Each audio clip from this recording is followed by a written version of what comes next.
Okay, next up on our agenda is a panel discussion entitled, "Is Misinformation the New Malware?" which will be led by Niloofar Razi Howe. Now, I'm sure many of you know Nilu, but the few out here that do not, she's a senior operating partner at Energy Impact Partners and has been an investor, executive, and entrepreneur in the technology industry for over 25 years, the last 10 of which have been very focused on cybersecurity. So, isn't misinformation the new malware? And if yes, what makes that the case? Misinformation has been around as long as human beings have been communicating with each other. And if it's something to be concerned about and therefore something to be controlled or regulated, who's responsible to perform those actions? Does the government have a role to play? Potentially placing us on a very slippery slope and we see the erosion of our First Amendment rights. Or is it best to allow the environment of open and free debate to police its own? Does any of that change when we are dealing with foreign governments or entities? Now, Nilu has been assuring me for weeks that this is going to be the most informative, interesting, and engaging panel of the day, which is why I petitioned her very hard to actually be directly involved with it. So I'm going to suspend my moderator duties and actually join the panel. And Nilu, I turn the microphone over to you. Tuna, thank you, General Moore, thank you for setting the bar so high for us. I think the obligation is now on you to make this the most interesting and controversial panel we're going to have. I want to thank everyone for joining me today on stage, and especially to Vanderbilt for allowing us to have this conversation about whether misinformation is the new malware. It's certainly been topical for years now. Joining me on stage is Samar S, who's a research professor here at Vanderbilt. She's a professor of political science and law. Krebs, who is the director of the Cybersecurity and Infrastructure Security Agency, because you have to say security twice. And everyone knows General Charles Moore. Chris, let me start with you. Can you set the context for us? How bad is this? How long has it been going on? Who are the actors? How scared should we be? I would have said probably 6 months ago to a year ago that it couldn't get much worse. And then we have the disintegration of social media platforms, the spreading of different echo chambers, and then you put generative AI and other technology developments over the top, and it's just become kind of a bit of a hellscape. And I thought it was bad in 2020 and through the pandemic, and so it's quite it's quite bad. Look at the quarterly report that Meta put out just the other day, and it lists all the coordinated inauthentic behavior campaigns that they've detected over the last several months, and it shows that this is not just a Russia's doing it problem. You know, in fact, they did not identify a Russian coordinated inauthentic behavior campaign in the last quarter. There were several out of China, and it wasn't just internal to China. It was targeting the U.S. It was targeting India, targeting Tibetan communities. Then you saw campaigns out of Southeast Asia. You saw campaigns out of Pakistan. You saw campaigns out of Iran. And those Iranian campaigns are targeting not just domestic audiences, but Israel. Then you see sub-Saharan African campaigns for domestic audiences. Going back to the China campaigns, they're actually part of their broader soft power efforts right now. So to denigrate the United States on a global scale, but also to influence communities where they're pushing the Belt and Road Initiative and investing in sub-Saharan Africa countries as well as Latin America. And then the most interesting thing is that they identified campaigns coming out of the United States targeting Latin America. Private sector campaigns. So not USG, but political campaigns in coordination with Venezuela targeting Latin America. So it's clear that this is cheap, and therefore, setting up accounts on social media platforms and engaging communities, it is cheap. We have democratized access to such an extent that, I've said before that every country on the face of the earth is developing some sort of computer network operations capability. This is so much easier and so much cheaper. The question, though, how impactful is it? Because if you look at engagement, it's not necessarily massive, but it's everywhere. It's omnipresent. And the fact that the information ecosystem right now is so disordered that it's really an open and opportunistic and permissive environment. How do you measure impact? Like, what does it mean to be impactful, and how impactful does it have to be to achieve its aims?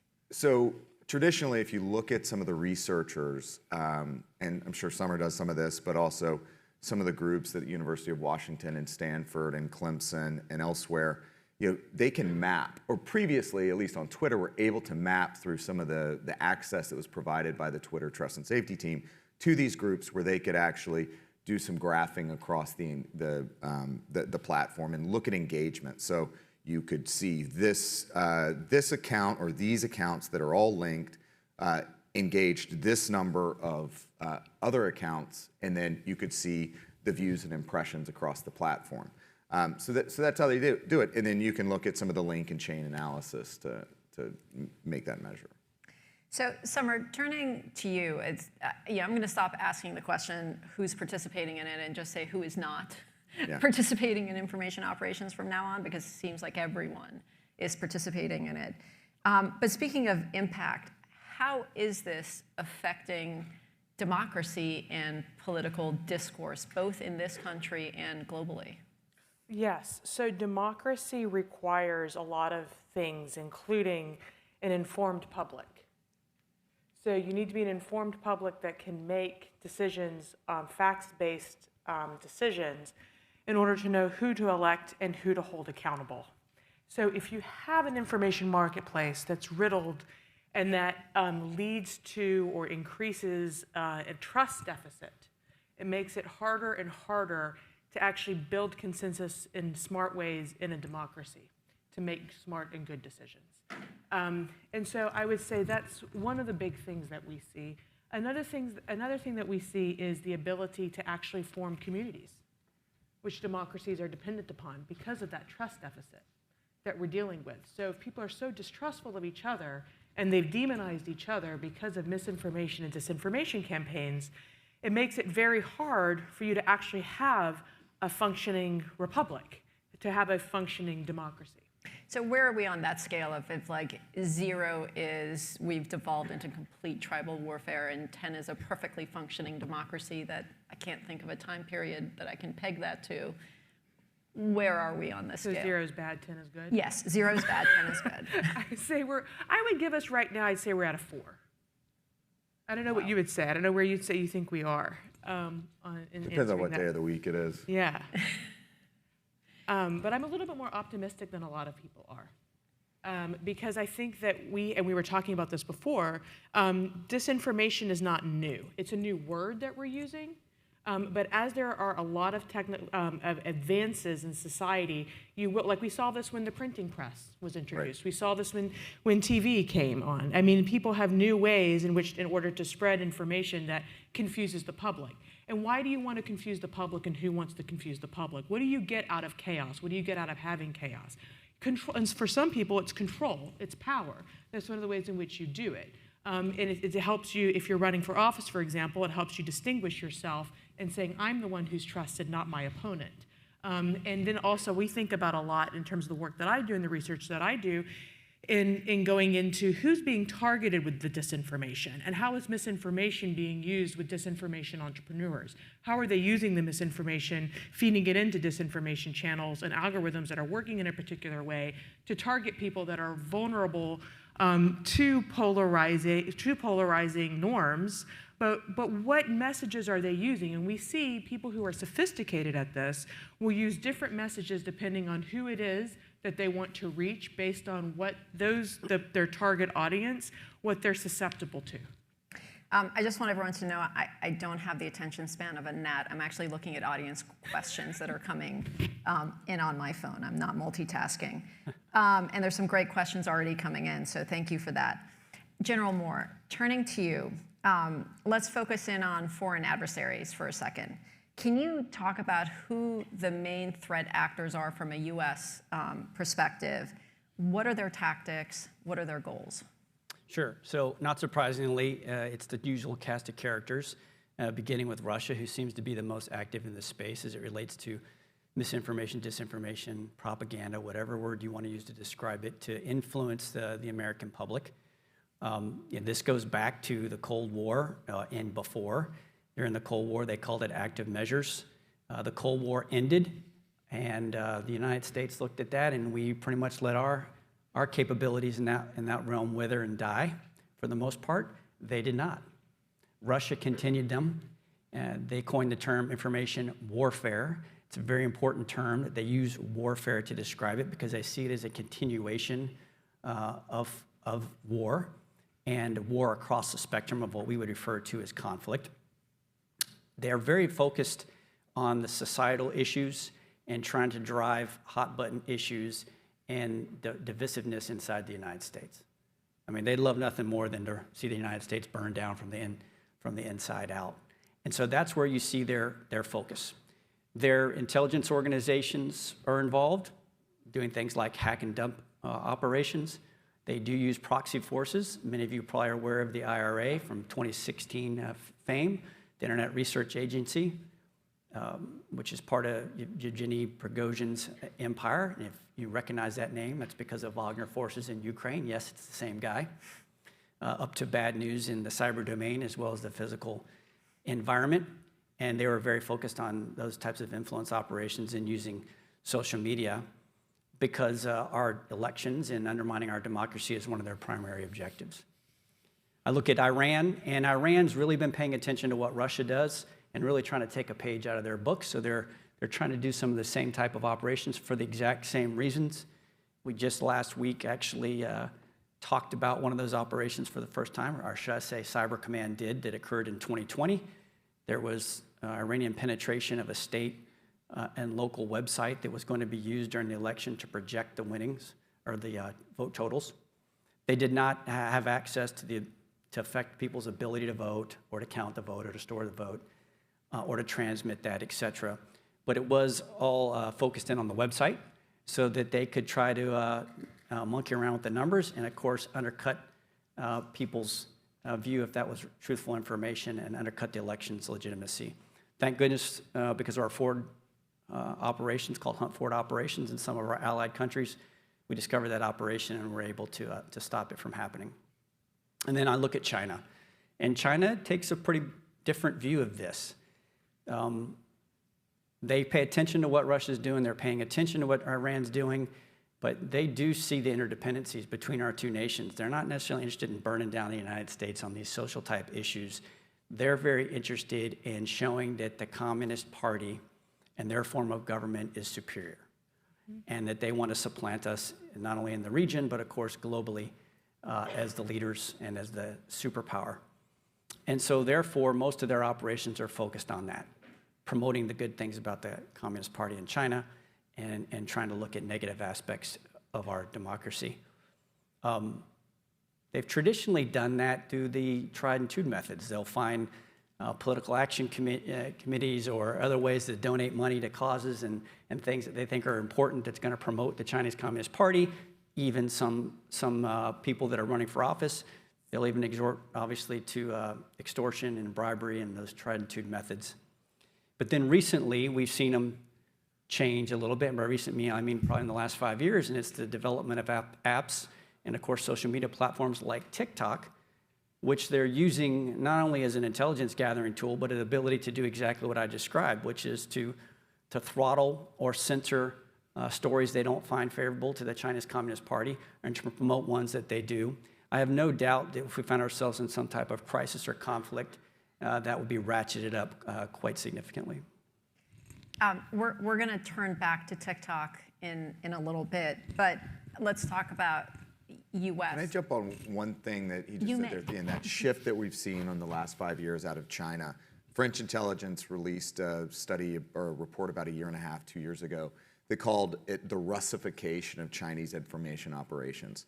And one of the things that we've seen, and this is, if you think about how these two different countries operate, Russia's much more about the chaos agent piece. And Rob Joyce from the NSA, Cybersecurity Directorate, has called, He says Russia is the hurricane, China is climate change. And that's historically how it's been. It's this soft power influence, even hitting at local levels. I mean, there are Chinese influence operations that are hitting county level politics across the country, in Utah and California.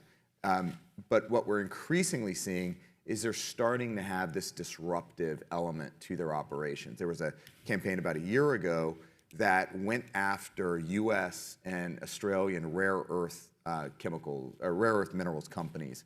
And they denigrated them, and of all things, they actually were claiming they had some environmental issues, and they were not living up to whatever a standard might be.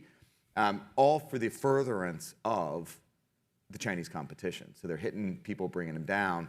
And that's like a classic Russian trait of you undermine the opponent, you undermine the adversary, you cause them, as Tuna said, to lose trust, and Samar said to lose trust.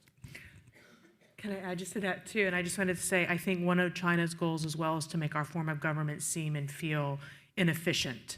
And so that a communist government, authoritarian, an autocracy is a form of government where you're going to be, their line is you're going to be better off than you will in a democracy. You're going to be safer in those instances than if you're in a democracy. And that's the conversation. That's one of the reasons we're seeing, sadly, right now, democracy's in decline, but it doesn't have to remain that way. I just want to kind of keep emphasizing that. And then also to saying on the burn it down piece, that's populism. I mean, so there's this kind of brand of populism that they're investing in to kind of pump the veins of through our country right now. And then I just also wanted to mention on the county level, because they are operating in the United States at the county level. There are 3,142 counties in the United States, and they have a map. I mean, these intelligence agencies and these operations, they have a map of all of our counties, and they're looking at different races and thinking about how they can influence the politics and the society at that level. It was fascinating to watch how China and Russia approached their information operations differently on the heels of Roe v. Wade, for example, where Russia was pushing a narrative that the country was going to blow up, we were going to descend into violence, and they were riling the groups, whereas China called us out as violating human rights, and that the international community should not deal with us anymore because we violate human rights, just in terms of their different goals. General Moore, do we use information warfare in military operations in the United States? Oh, absolutely. It's absolutely important to successful military operations. And to not turn this into a DoD acronym panel or doctrine panel, I guess I would summarize it into two big categories. We perform what's known as MISO, or military information support operations. It's promoting the truth. The truth is very, very powerful. And so when we see things that are truthful, that we know that we can promote, that will promote our military activities and objectives, then we'll promote those. A great example would be there was a large leak, a large dump of information about Wagner, back to Prigozhin, that I mentioned earlier several months ago. And within that leak, we saw proof of the war crimes and the types of atrocities that Wagner forces have been committing, not only in Syria, but all throughout countries in Africa. And so then when they started being brought into the Ukraine fight to really try to rescue the horrible performance by traditional Russian military forces, and then places like Bakhmut, that information was leaked out, and of course that would be something that we would want to promote as an example, truthful information. The other big category is called MILDEC, or military deception operations. And these are operations that we conduct, again, in support of military objectives to deceive our opponents and our adversaries about what we're performing from a military standpoint. Historically, there's probably examples that you all are very well aware of studying military history, from Operation Fortitude during the D-Day invasion, right, where we convinced the Germans that we were going to go to Calais instead of to Normandy Beach. And that probably is one of the significant things that ultimately made that invasion a success. I think about Desert Storm, a little bit more recent, that when we convinced Saddam Hussein and the Iraqis that we were going to have an amphibious assault right into Kuwait, because that's, of course, what led to the conflict, their invasion of Kuwait. And, this was fake orders, fake communications. We had special operators and small craft out there making a lot of noise and shining a lot of lights and making it sound like this big invasion was going to happen. And, of course, we came from the West. So there's plenty of examples like that. Of course, when you talk about military deception operations, they tend to be extremely sensitive for obvious reasons, and we tend to re-execute them and use some of the same techniques over and over. So sorry, I don't have some more current examples to share What are with the you. guardrails? Like Well- what's allowed, what's not allowed? Yeah, that's a really good question, and I think it's important for the American public to understand. So the first is both of those operations have to be tied to military operations and objectives. The Department of Defense isn't just out there conducting deception operations or whatever, and it's conducted against foreign audiences, not against United States citizens or inside domestic space. Can we have a question from the audience about Ukraine, since you brought that up, and anyone can answer it. How did the Ukrainian information campaign impact the conflict regionally and internationally? How do you view the role of information vigilantes like the North American Fellows Organization? In both cases, how did it translate tangibly to the conflict? And can you contrast that with Russia's efforts? So my assumption going into the Russian invasion of Ukraine is that there would be, integrated fires, that they would use highly coordinated cyber attacks against telecommunications, both inside Ukraine and outside, and limit their ability to reach the broader international audience, as well as their people. And it didn't happen. Yes, there were attacks on telecommunications infrastructure. Yes, they got Viasat. And they disrupted, but the resilience of the Ukrainians allowed them to snap back and get back up. And so Zelensky was able to communicate with his people and with the international audience, and that allowed them to take the edge in the information domain from the beginning. And that was probably the most shocking thing to me, is that the Russians, who we've built up as this juggernaut in info ops, it effectively ceded the ground to Ukraine, and Zelensky was just masterful in it. Now, was there in fact a ghost of Kiev? No, probably not. Nonetheless, they set that edge, and they were able to maintain that discipline and domain throughout the operation. We took a different approach to declassifying information leading to that war as well. Can you address, any one of you can probably run with this one, this change in policy about real-time declassification of sensitive information in order to sort of create the environment necessary to be successful? Yeah, I can tell you at Fort Meade, General Nakasone made this a very, very high priority, which was a huge sea change.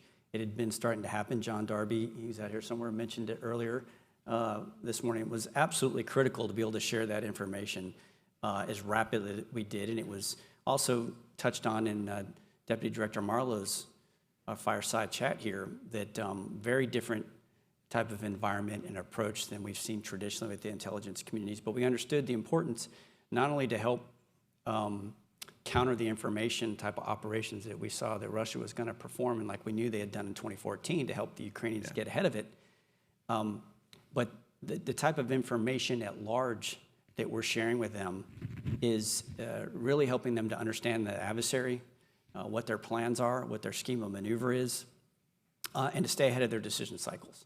And so what we've really done is we've taken this incredible network that we developed over 25 years of fighting the global war on terrorism, where we can find, fix, track, target, and finish, if necessary, a target using a vast network at very quick speeds, very rapidly.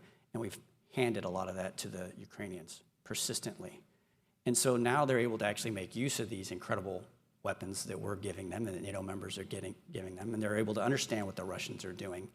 And the Russians simply can't keep up with that. And I think the Chinese are pretty shocked by how efficient we are at doing that. I was just going to add too, I think, and these things are always, these information systems always have a lot of different angles to them. And one of the things that I recall in the summer of last year was some of our senior officials with the National Security Council saying that they were surprised by how much pressure the American public was placing on them from information that people were getting at the county level, also in the United States, and it was overwhelming bipartisan support. And that too comes from Zelensky having a very sophisticated information campaign in the United States, and also being a very effective communicator. So on kind of combining these 2 points, I remember one point prior to the invasion, and John Kirby was spokesman, I guess, for the Pentagon at that point, and he was giving a brief from the sticks at the Pentagon, and he said something about the impending Russian invasion, and maybe it was on false flags, and there was a reporter that asked a question, why are we supposed to believe you? Where's the evidence for this? And all I was thinking in my head immediately then was like, you're not the audience. Right. Putin is the audience. We're putting it out there. We're putting the marker out there so he knows we're inside the Kremlin. And so I think it's such a remarkable evolution over the last, let's just point back to 2016 and how long it took to publicly engage on the Russian interference with the 2016 election. You fast forward to the 2020 election where, prior it was months, and then with that election, some of the stuff on the Iranians, it was about 36 hours or so. And then now we're talking at the fort, talking sub-hour maybe, 2 hours, something like that. It's a remarkable development in capability. One of the things that happened between 2016 and 2020 was the instantiation of the Russia Small Group in 2018 to combat Russian misinformation, disinformation campaigns. Can one of you talk through and give the audience a sense of what the Russia Small Group was, who was involved, which were the agencies, and why was it so successful? Sure, I'm happy to take that. So, as Neil, as you said, in the lead up to the 2018 election, General Nakasone was given a no-fail mission, and that was make sure bad guys do not interfere or influence our election or undercut our democratic processes. It was very clear. And so the first step that he took at the fort was to bring the National Security Agency and U.S. Cyber Command, both organizations that he's responsible for, together, and he formed what became known as the Russia Small Group. And it became a bit of a misnomer because it grew to quite a large number of people, as you can imagine, over time. So it was only small in its inception. But the whole point was go get into red space, gather information on the NSA side about what they are, what their plans and intentions are. On the cybercom side, try to take down any networks that they might use to cause influence or to perform interference. And then also be the focal point to work with other departments and agencies like Chris and his folks at CISA, as well as the FBI under DOJ. The way we really differentiate who's doing what at its most simple level is the Department of Defense, and in this case Cyber Command and NSA, have authorities in red space. So out inside adversary space. So in the case of 2018, not completely focused on, but very focused on Russia. So get into their airspace, figure out what they're up to, and let's stop any type of operation before it can happen. So I often use the analogy, let's go out there and find the archers and kill the archers before we're dodging arrows back here in the United States. And so we have the authorities to perform that action. We don't have authorities inside the United States, but CISA and DHS and FBI and DOJ do. So if in the course of that intelligence gathering operations or the offensive operations that I just talked about, we discover plans to, no kidding, interfere in an election, and it's an important distinction that I probably should make right now. Difference between interference and influence, and this is often conflated, but it's important, I think, to talk about. When we refer to interference, we're talking about an adversary or a group getting into, no kidding, the infrastructure and being able to somehow affect the ability for someone to vote, or for that vote to be stored, that vote to be counted, that vote to be transmitted and then presented at the end of the election. When we talk about influence, this is exactly what the name implies. They're trying to affect the perceptions of the American public about the election or about the electoral process itself and undercut its legitimacy. So inside blue space, if we found out there was interference, again, this is an attempt to get into the networks themselves, we would typically work with CISA, who would then work with the state and local authorities and to help clean that up and prevent anything like that from actually coming to fruition. When we would find things on the influence front, let's say social media accounts from the IRA, as I mentioned before, the Internet Research Agency, that they were setting up under false pretenses because they were on behalf of the Russian government, and they're violating the terms of service for Facebook or Twitter, you name it, we provide that information to the FBI. The FBI has the relationships with those social media companies. They can go to them and say, hey, here's who these people are. They're violating your terms of service. They don't force them to take action, but in generally, those social media companies would then take action. A couple things I think to highlight in what Tuna just said. There's a handoff passback element to this as well. So you mentioned the hunt forward teams that are in country assisting partners. We heard about that in the run-up to the Russian invasion of Ukraine. One of the things that we benefited from for 2020 is that you could get in, you could help partners that were going through elections or about to go through elections, and as a part of that, you could see what the Russians in particular were targeting from election infrastructure perspective. And so in one case, it was election night reporting and voter registration. And those are two things they were targeting. I could take that and go back to a state secretary of state or a state election director, say, if you have one last dollar to spend, harden these two things, because we know that's what they're going after in other places. And it really helped improve the decision-making ability of our partners. And I think it was to the point of what the Iranians were doing, it really helped our ability to defend and get on top from a response perspective. Yeah, in fact, I'll pile on to something because it ties a lot of things we've been talking about and other panels have been talking about. When we first started those hunt forward operations, so again, that's going into our allied nations and friendly nations who invite us in to look in their networks and determine if there's something bad that may happen that we could then use to protect ourselves back in the United States, and obviously at the same time help them shore up their defenses. There were 3 places that we went the first time we ever did this in 2018 in Europe, and one of them was Ukraine. So this is 2018. And why? Because the National Security Agency had been very clear, if you want to know what Russia is doing in the cyber domain, especially as it relates to election interference or anything else in the cyber domain, and where they're up to no good, go to Ukraine, which is what we did. And that became a relationship which paid off along with a lot of hard work by the Ukrainians when it came to the election in February 22. So, Samar, in some ways, dealing with the issue of a foreign government actively interfering in U.S. elections is somewhat straightforward and non-controversial, right? It's illegal, and no one's going to stand up and say, let the Russians get away with this because there's some other policy concern going on. Let's talk about domestic misinformation, disinformation, which is a much more complicated and thorny issue. Same question I posed to General Moore, but on the domestic side, who are the main actors? What are the campaigns? And can you touch on, unlike protecting our elections, we had a massive misstep with the DHS Misinformation Board in terms of trying to protect against misinfo, disinfo, and info ops domestically. Right, and I think on that what we have to do is talk about the First Amendment. Yep. And also people's interpretation, their relationship, and their expectations of the First Amendment. But even before that, I would say, we say it's not controversial and it's not confrontational, but I would actually argue that between 2016 and 2020, the conversation even around Russian election interference was a bit controversial for a lot of people in terms of there was a lot of misinformation around it and disinformation around it as well, and debate in the country, not within NSA or within our national security apparatus, but I think within the public domain as to whether or not actually there had been Russian election interference.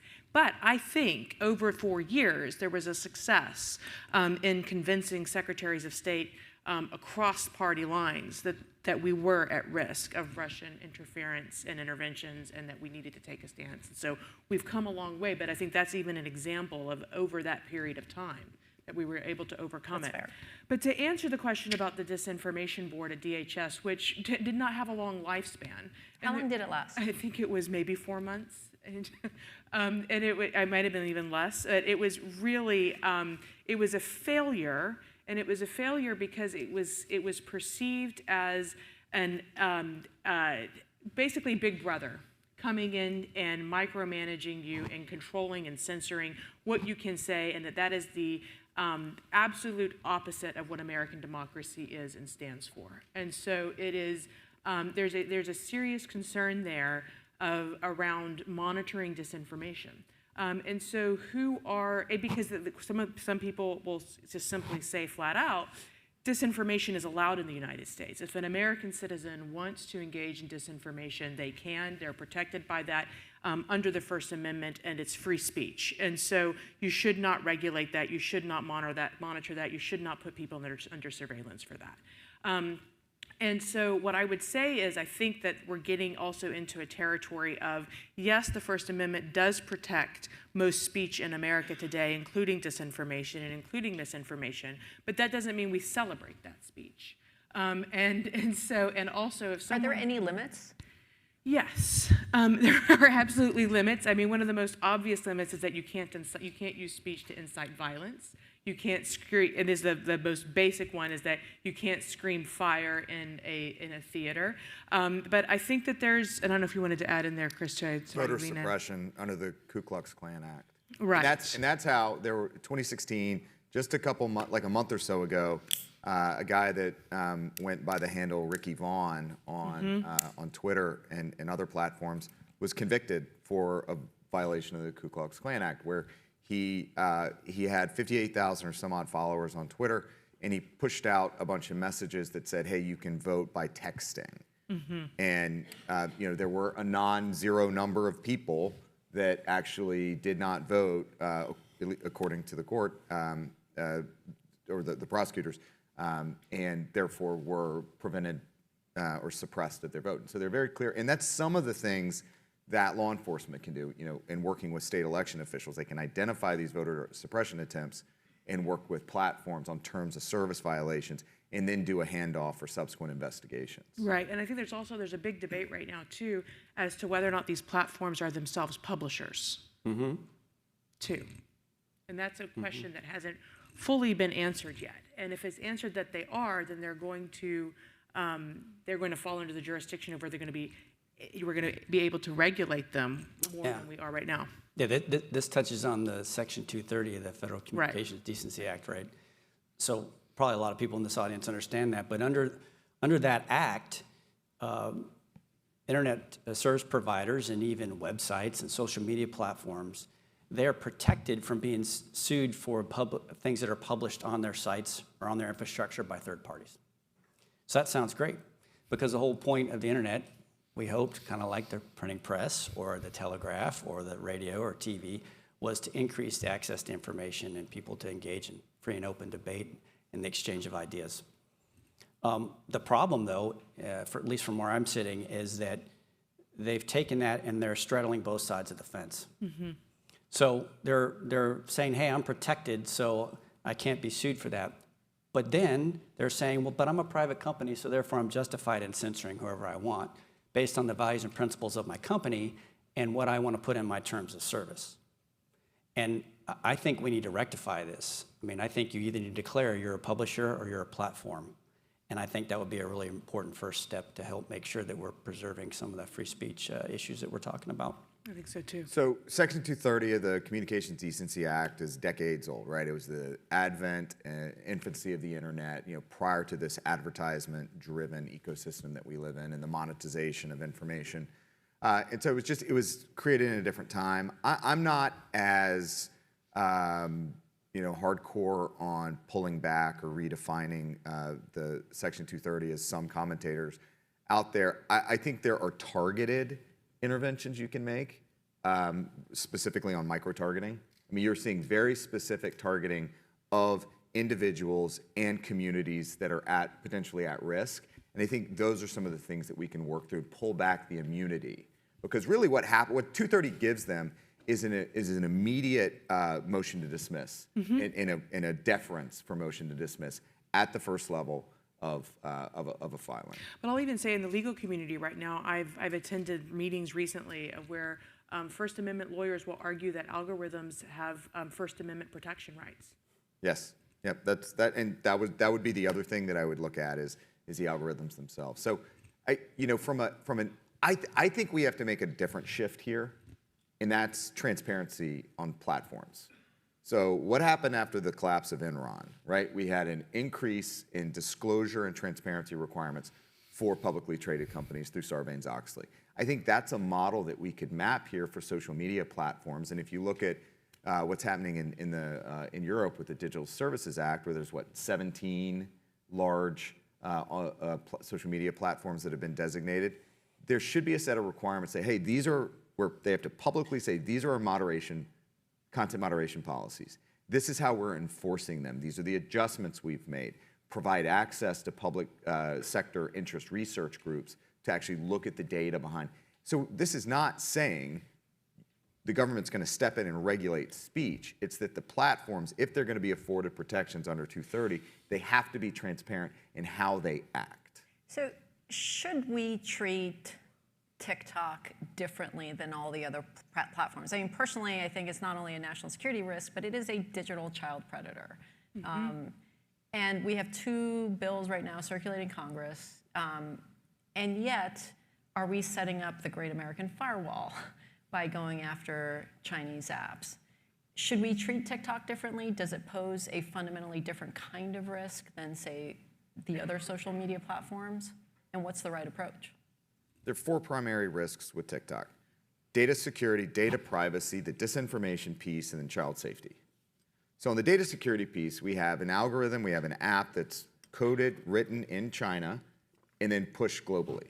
That gives an immediate backdoor to anyone. And even if you set up a transparency center that gave the NSA or others the ability to look at the code for backdoors or anything like that, it doesn't matter. They could just push an update the next second once the review is complete. This is similar to the concerns we had with Huawei pushing 5G and other telecommunications kit. I wasn't as worried with Huawei about the confidentiality aspect and whether they were spying on information. I was concerned about the availability piece and the access to networks and determine whether they're up or down. So that's the first, so the data security piece. The second, on the privacy piece, they have access on your device to your information. TikTok admitted that they gained access to 2 journalists as they were trying to hunt down a leak within TikTok. They got access to their device. The third is the dis or misinformation piece, the fact that that algorithm is potentially influenced by the CCP. And what happens if they invade Taiwan? Do they have the ability to push, shape narratives, either suppress or elevate? And then on the child harms and the child safety piece, I mean, look, when you have a purported 13-year-old get on the platform and with 10 minutes they have harmful content, including suicide videos, that's a problem. I think they should be treated differently, and I think also there needs to be a public awareness campaign that's made about TikTok, because I think that you talk about transparency, and I'm also all for transparency, and I think transparency works best when people understand the information that you're being transparent about. And I think that right now there's a lack of sophistication in people realizing, because it almost feels as if it's they're in a sci-fi movie. And so because we try to educate communities here in the United States about the harmful nature and the risks associated with using TikTok, and they think we're exaggerating. And so I think one of the things that I'm wondering about too is that the U.S. government tends to be does very well at special operations, and it doesn't always. And we saw this just recently with COVID, for example, and coming out of Fauci too. They do their best at communicating to the public, but a lot of times it's not received in the way, and it can also seem, especially because there's such a distrust right now between people and government. That the question for me is how do we educate people on the risks of TikTok in the interim of when we're trying to figure out what laws are applicable to rein platforms like TikTok in, and so there's like a short-term strategy, a medium-term strategy, and a long-term strategy here. And if there's anything that we saw, I mean, one thing that stuck out for me too was when Mark Zuckerberg was interviewed by Congress, and the questions that were asked, and that's not to dig at our U.S. Elected officials, but it's just to say there is a capacity gap right now in terms of elected officials and policymakers, I think, fully understanding the way in which these complex systems are working. So on that thread, there's a conversation about, hey, how should we have interventions from a regulatory perspective on AI? And I'm like, are you serious? We're really trying to have that conversation? We don't even have a federal privacy law. Right. We can't dictate what data leaves the United States and goes to China.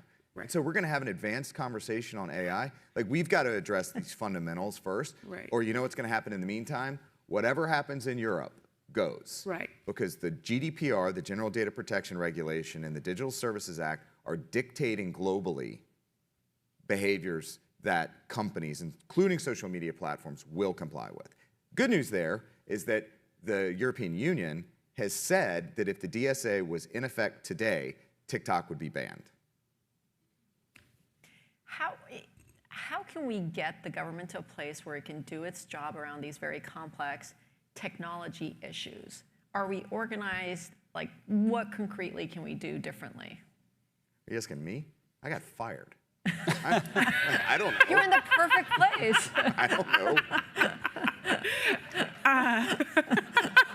It's really hard. I mean, we need universities like Vanderbilt to help improve the pipeline and we've got to make it attractive to come in and work for the government. And part of that is where you work, what the compensation is. You've got mission in military and in the intelligence community. We need to really push that public service mission.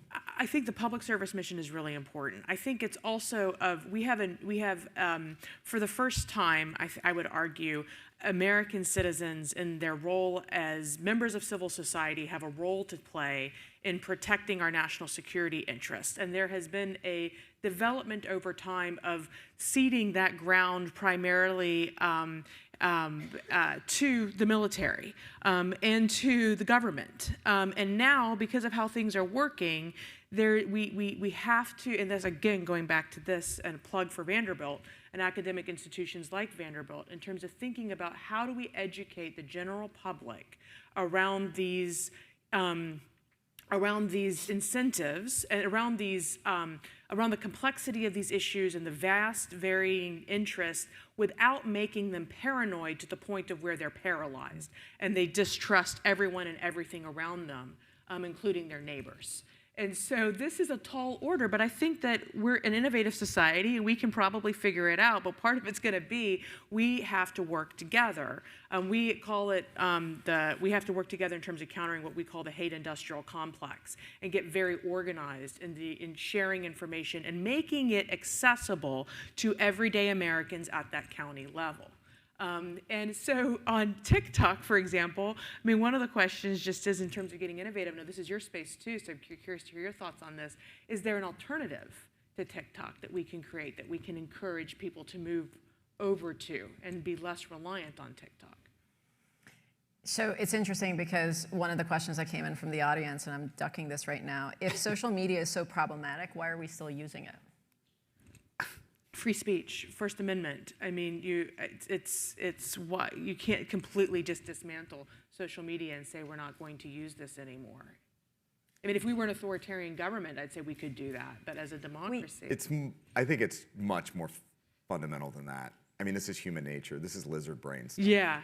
Like, it's the immediate reward and satisfaction of engaging on these platforms. That's really hard to counter-program.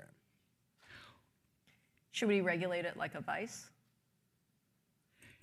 I think also but what's missing, and what we're seeing is missing, this goes to the loneliness piece that we were talking. We'll end with that. Okay, but what I was going to say is that we know that hate spreads faster than,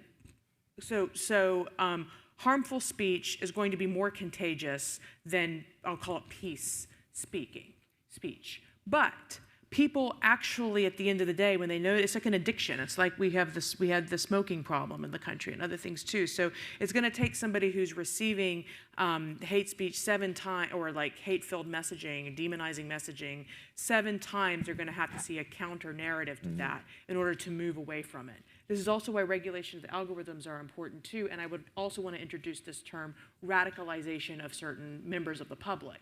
And using content to do that. And so I think if we can kind of get into how do you counter that, and that gets into regulating the algorithms, then you can begin, and also thinking about just community-based solutions that are also offline, because people are craving offline solutions as well, and we begin to foster a culture around that helps people know how to use social media in healthy ways, in productive ways for society. So you asked a question of should we, and I'm more thinking like, can we? Right. And I'm not sure we can. I just don't see how we I get don't think there. we can. I think there are other tools in the toolkit, though. So the Dominion Voting Systems lawsuit against Fox that resulted in the largest, purportedly, largest defamation settlement Close to $1 in billion. history. $787 million, ton of money. And Smartmatic's up next, and Smartmatic has a larger damage claim, and they probably have a better case. But here's the trick.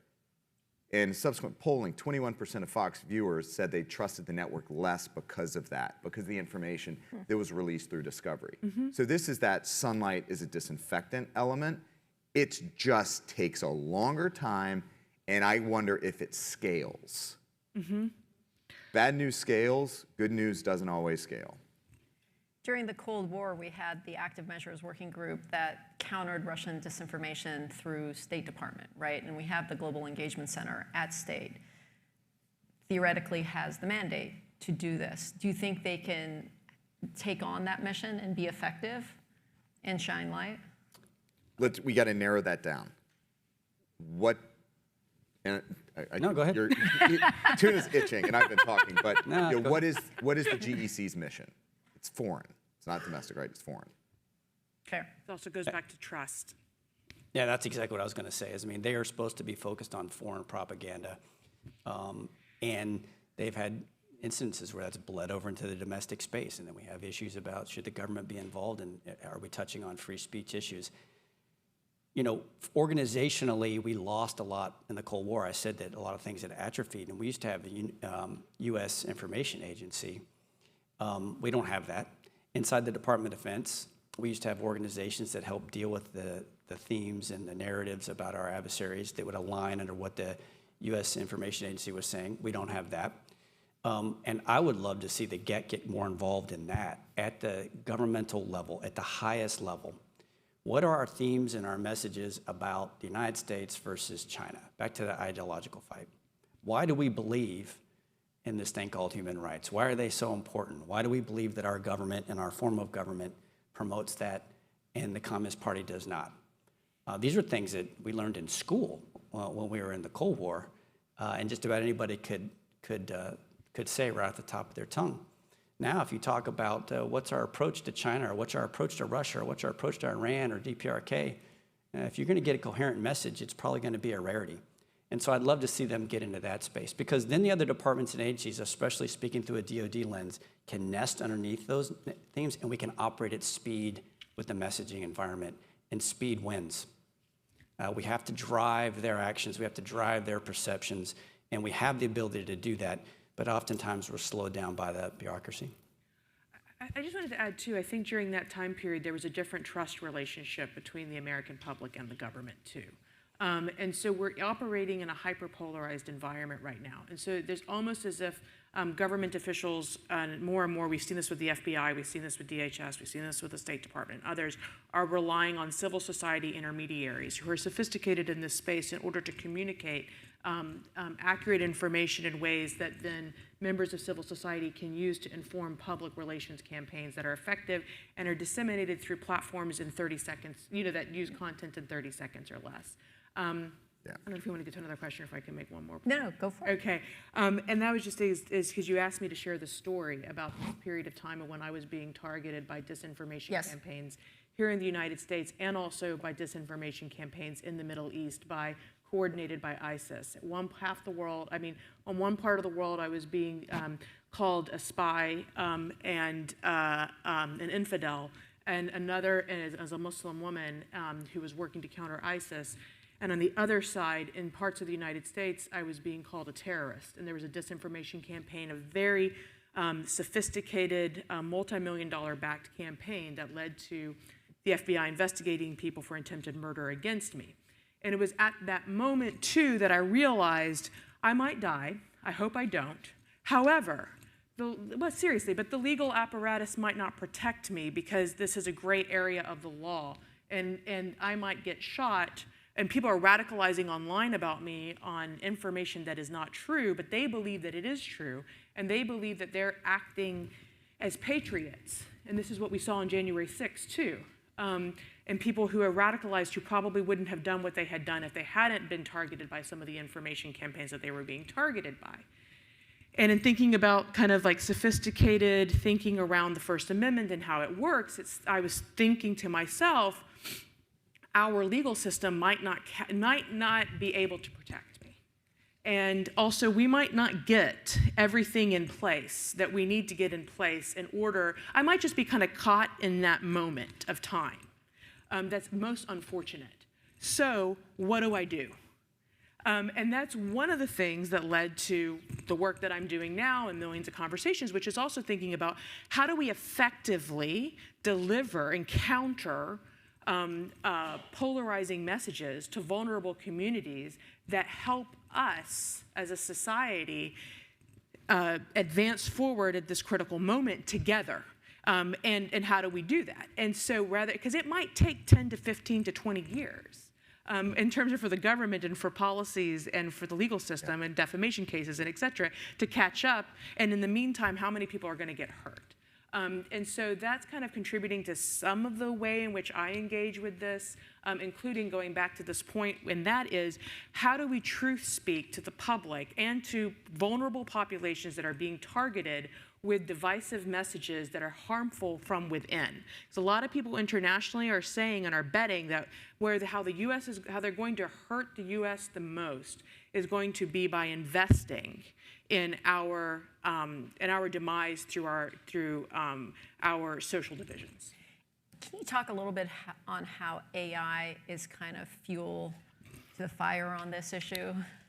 Yes, I mean, I'm sure you guys can contribute too as well, but I mean, part of it scares me in terms of, and I've thought about this a lot, in terms of people using your voice to say things that you didn't say. For example, to show you doing something that you weren't doing, that just completely also just manipulates the truth in a way of where your reality of what you're seeing and it's like, I saw it, I heard it right there, but it's actually not true, but the AI is so convincing that you believe that to be your truth. And so if you want to take out a target, or if you want to do a character assassination campaign on someone or on an issue and et cetera, these are some of the tools that you will use in order to effectively do that and to manipulate the public and to influence them into believing that that is actually the reality and that becomes their reality. The human reaction to video and images is much more intense than text. And I do have significant concerns about the use of generative AI in the 24 presidential election. I think that there are some areas that people will just say that's oppo research or that's just dirty tricks of elections. Yep. But I think there will be legitimate influence that approaches interference that our adversaries will use because the tools are out there, they're readily available, and I can only think of the improvements and step changes in compute power in the next year that'll continue to give the edge. Now, I think some of the counterbalances here are that the information ecosystem has become so disrupted and fragmented that the virality of being able to hop from one to the other is going to be somewhat limited. And so I think we have some things working kind of in our advantage or to our advantage, but where they hit in those echo chambers, it's going to burn like wildfire. And it's going to be really intense, which I think continues that division that we're seeing. This week, the U.S. Surgeon General released an advisory calling attention to a public health crisis in loneliness and isolation and lack of connection. And in his framework, where he talked about the pillars for addressing this, one of the core pillars calls on us to reform our digital environments, ensure that we interact digitally, the way we interact doesn't detract from social connection and healing with each other. If you were going to give the Surgeon General a piece of advice on how we can actually effectuate this as we look to the future, and maybe something that gives you hope about this environment that we live in, what would that be? Well, what gives me hope is the same thing always has, is that it's the people that are working these issues, right? I mean, and that's who we have here. We got incredible academics and members from industry and the government, and history has shown us time and time again that people like this rise to the challenge, and they figure out how to help us as a society deal with these really difficult problems and doing it in a way that still preserves our values and our morals, and not just to help the United States and not just from a national security perspective, but I think all mankind as well. I know we're running out of time, so I'll leave it there so these two. So, look, I think you have to be realistic about what you're trying to achieve here. You're not trying to convince everyone. You're trying to get those people that are on the fence and keep them from falling into the fever swamp. So it's about engagement, awareness, and education. It's also the people. It's community. COVID really set us back.